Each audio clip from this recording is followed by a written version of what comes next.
Catering dealers समिति अपने labours के लिए जो सोच रखती है समय पर लेबर फ्री हो जाए, उस पर स्थानीय प्रशासन और सरकार से बात कर समय सीमा निर्धारित हो। उदयपुर केटरिंग डीलर्स समिति की ओर से नववर्ष 2025 के आकर्षक रंगीन कैलेंडर विमोचन बड़ी रोड स्थित रस्म रिसोर्ट में भव्यता और रंगारंग रोशनी के साथ हुआ। साथ ही समिति का नववर्ष स्नेह मिलन भी आयोजित हुआ।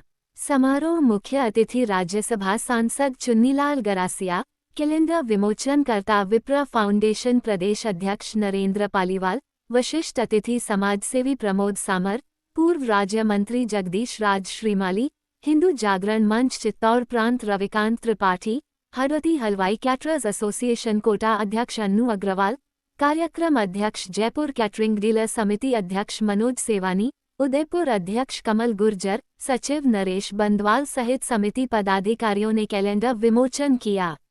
मुख्य अतिथि राज्यसभा सांसद चुन्नीलाल गरासिया ने कहा, झीलों के शहर में होने वाली सामान्य से लेकर शाही शादियों तक केटरिंग समिति से जुड़े लोग न सिर्फ खाना परोसते हैं बल्कि संस्कृति भी परोसते हैं। इनके साथ देर रात तक खाना सर्विस देने की जो समस्या है उस पर भी विचार करने की आवश्यकता है।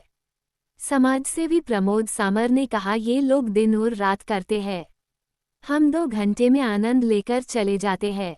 यह अपना खून पसीना बहाते हैं, भोजन सजावट कैसे हो, इनका भी परिवार इंतजार करता है। यह विडंबना है, देर रात आयोजनों में लेबर को काफी परेशानी होती है। पूर्व राज्य मंत्री जगदीश राज श्रीमाली ने कहा, रॉयल वेडिंग में शहर की विश्वसनीयता को केटरिंग व्यवसाय से जुड़े लोगों ने बरकरार रखा है। आपकी पाक कला की वजह से उदयपुर में रॉयल और डेस्टिनेशन वेडिंग होने लगी। मेहमानों को आपने खाना, स्वाद और सत्कार सब दिया। यही वजह है पर्यटन नगरी होने से 12 महीने आयोजन रहते हैं। कैलेंडर विमोचनकर्ता विप्र फाउंडेशन प्रदेश अध्यक्ष नरेंद्र पालीवाल ने कहा, पर्यटन नगरी में शाही शादियां, उद्योगपतियों, राजनेताओं की शादियां होने लगी है, इससे हमारी जिम्मेदारी बढ़ जाती है।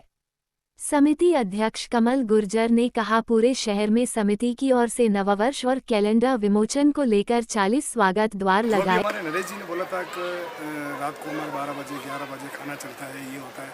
इसके लिए क्या है,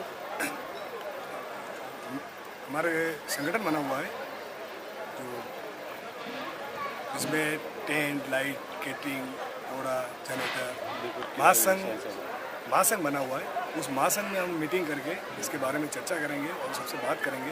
जैसे कैमरा वाले हैं, जैसे फोटोग्राफर हैं, तो उनकी वजह से थोड़ा सा हमारे जैसे प्रोग्राम में लेट हो जाता है।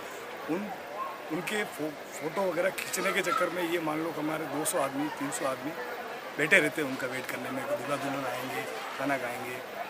दूल्हा दुल्हन के चक्कर में जैसे लाइट वाला भी बैठा है, टेंट वाला भी बैठा है, सेटअप वाला बैठा है, फ्लावर्स वाला बैठा है, सब लोग बैठे हैं, वेट कर रहे हैं। तो हम इस विषय में हमारे महासंघ में ये बात रखेंगे, बहुत से जल्दी से जल्दी इस चीज़ का निवारण करें। आज की डेट में सबसे बड़ी चुनौती हमारी वेडिंग इंडस्ट्री में जो है वो है समय की कोई सीमा रही नहीं है।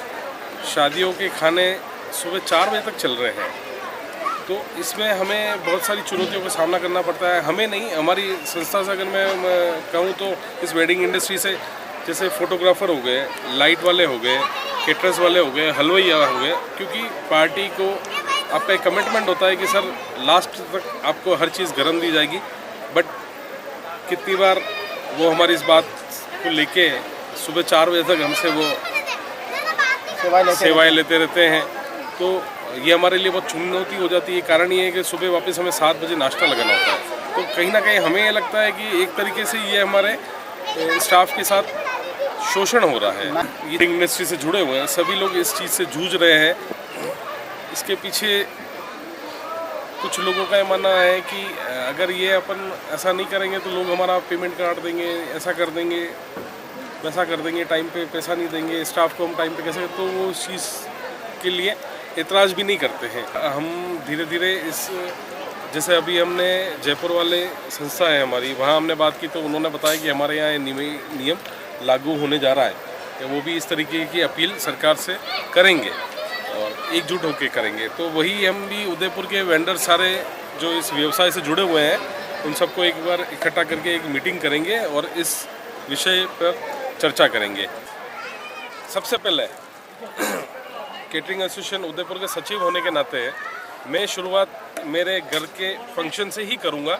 वहाँ समय सीमा निर्धारित की जाएगी और इससे मैं दूसरे भाइयों को भी प्रेरित करूँगा।